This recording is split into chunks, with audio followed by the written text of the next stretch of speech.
Today, I'm gonna show you guys just how easy it is to make your own plant-based and gluten-free saucy pulled pork, crispy chicken, turkey, not just for the holidays, peppery steak strips, and melt-in-your-mouth meatballs. I have been vegan and gluten-free for over 6 years now, and creating recipes like these is my passion. So if you need more plant-based deliciousness in your life, make sure you subscribe below. Each of these recipes I have tested and tweaked and perfected them up until this very day, and now I think I have finally got them to the best level possible. So let's start off with one of my new favorites, pulled pork. This pulled pork I usually throw into a nice toasted bun with some spicy mayo, crisp lettuce, some tomato.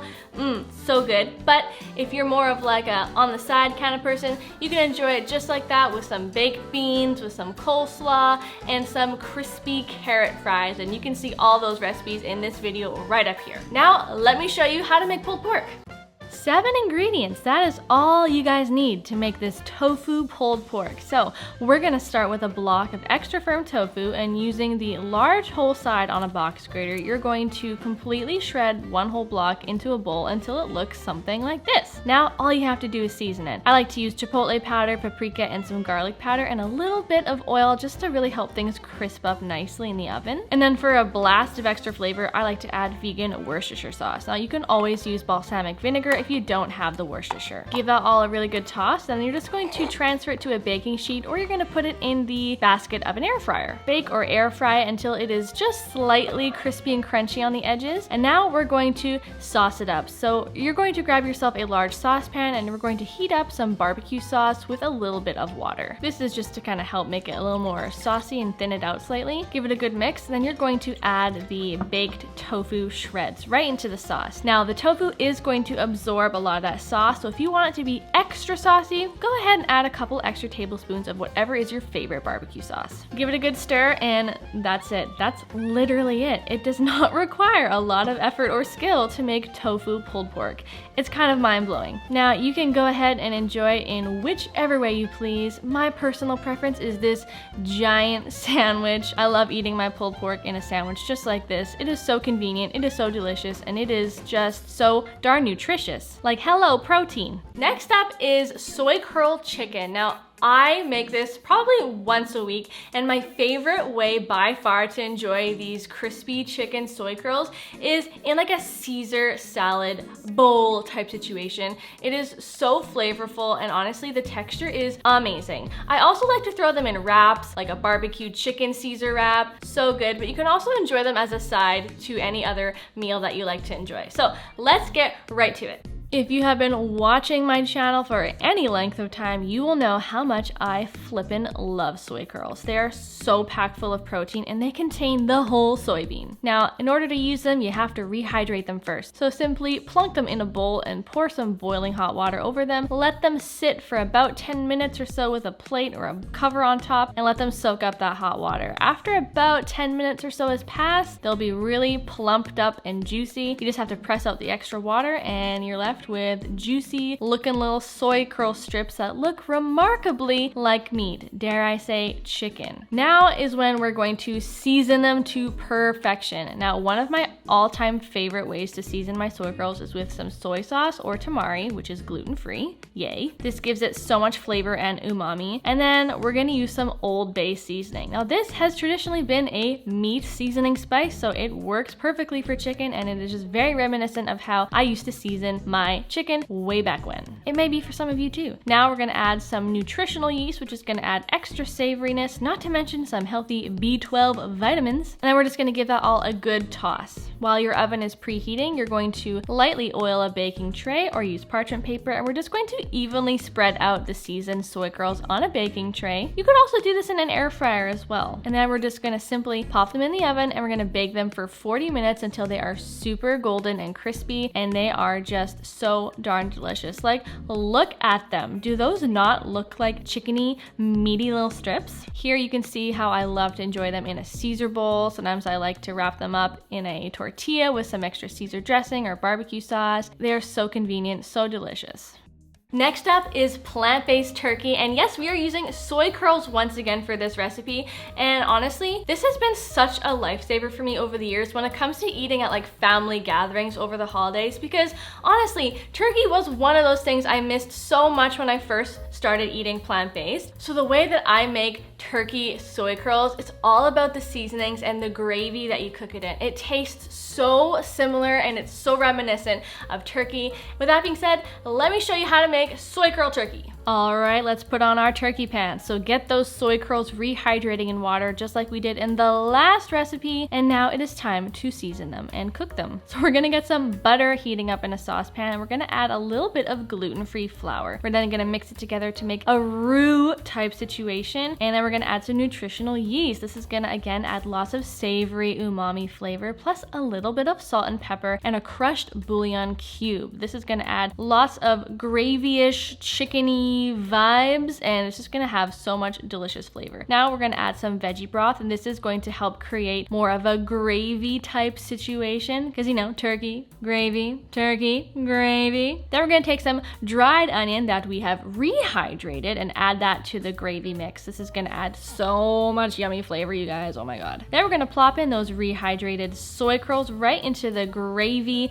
and we're just going to let those cook for about 10 or so minutes until they've absorbed some of the gravy and it's thickened up a bit, and they are gonna smell so good. Seriously, you guys are gonna try these and you're gonna be like, damn, that tastes a lot like poultry. Yum. Moving right along, let's make some peppery soy curl steak strips. Say that 10 times fast. Now, if you don't already have a steak spice of your own, you're gonna need to make one. So you're going to need to crush up some whole spices like peppercorns, coriander seeds, and some dried onion in a really good quality food processor, or if you don't have one of those, you should definitely try using a mortar and pestle. Next, you're going to need to make a delicious marinade. So in a little bowl, you're going to mix up some soy sauce for savoriness, a little bit of lemon juice, avocado oil, and some Worcestershire sauce. Again, if you don't have Worcestershire, a great dupe is always some balsamic vinegar. Add a little bit of veggie broth for extra flavor, and we're gonna add some of that homemade steak spice. And there's your marinade. Next up, marinate your soy curls. Who would have guessed? What you're gonna find about this recipe is that this is gonna really kind of resemble the taste and flavor of peppercorn steak, because there's a lot of peppercorns and coriander seeds in here, and it is just so good. The flavors are totally on point, and it's just delicious. Serve it up however you would serve a steak, with potatoes and vegetables, and bon appetit. Okay guys, last but definitely not least, we're making meatballs, and these are no ordinary meatballs. These are a family recipe that I have loved since I was a kid, and I have recreated them to be completely plant-based and gluten-free using Beyond Beef. What I love about these porcupine meatballs is that they have little bits of rice in them that make them more filling. The sauce is so tangy and flavorful, and these take like hardly any effort and hardly any time at all to whip up. They are an absolute family favorite among literally everyone in my family. They are so good. So you guys need to try making these. Here is how you make them.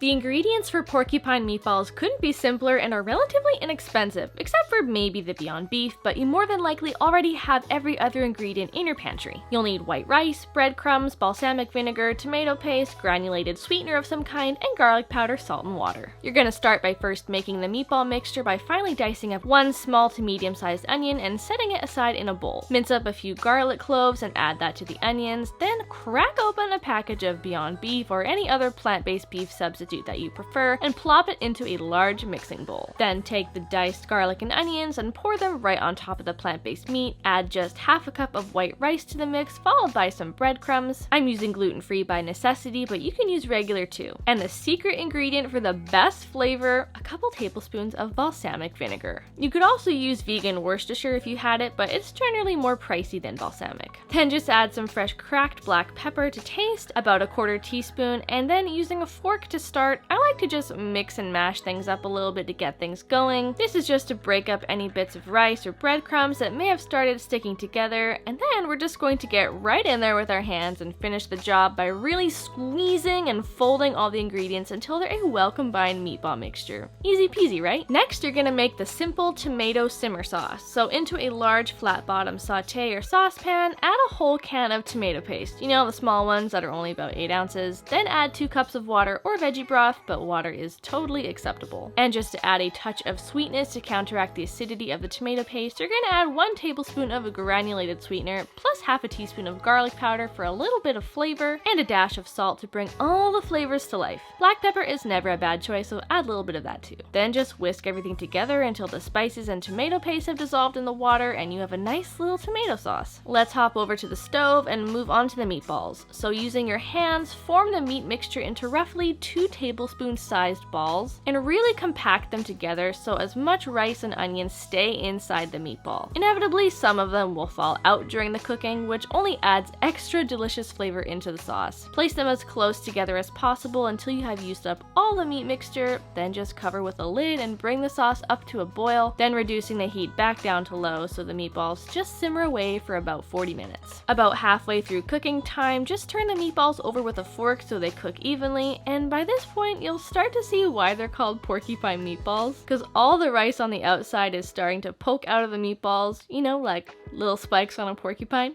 Get it? Anyway, once they're done, the meatballs will have plumped up and absorbed some of that tomato sauce, but still leaving some sauce to pour over your meal. I gotta say, the vegan beef here truly did not disappoint when it came to overall texture, firmness, and mouthfeel, and the flavor is really great. It tastes exactly like how I remember from my childhood. Cooking them in that simple yet bizarrely luscious sauce makes them fork tender, melt in your mouth delicious. I'd say this is hands down the best recipe I have veganized to date. Help me get seen by more plant-based people just like you by liking this video and subscribing below. And if you're looking for more plant-based meat alternative recipes, definitely check out my in-depth bacon video where I show you how to make bacon 3 ways. Stay drooly, and I will see you guys in another video. Bye!